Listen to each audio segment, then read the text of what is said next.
క్రీస్తునందు ప్రియులైన దేవుని బిడ్డలకందరికీ యేసునామమున వందనాలు.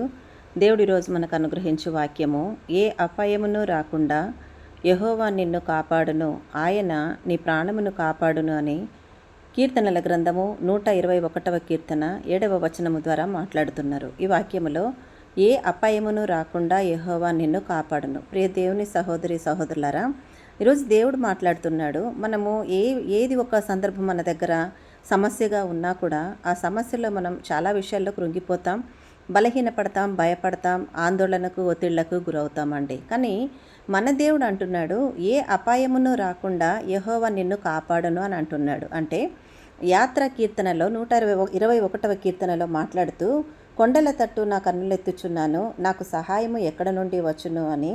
ఆ తర్వాత నీ కుడి ప్రక్కన యెహోవా నీకు నీడగా ఉండును, పగలు ఎండ దెబ్బ అయినను నీకు తగులదు, రాత్రి వెనెల దెబ్బ అయినను నీకు తగులదు. అంటే ఈ అధ్యాయం అంతా కూడా దేవుడు తన వాక్యము ద్వారా బలపరుస్తూ ఆదరణనిస్తూ మాట్లాడుతున్నటువంటి కీర్తన ఉందండి.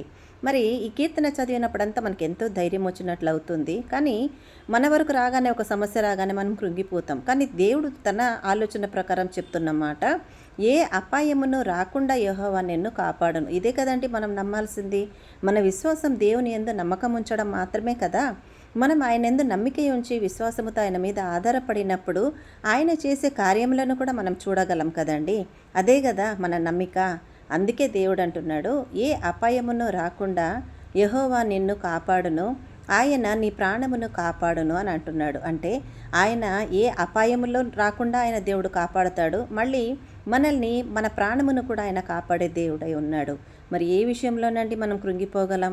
ఇంత గొప్ప ఆదరణ మన దేవుడు మాత్రమే ఇవ్వగలడు కదా. కాబట్టి ధైర్యంగా ఉండి ఆయన్ను మహిమపరుద్దాం.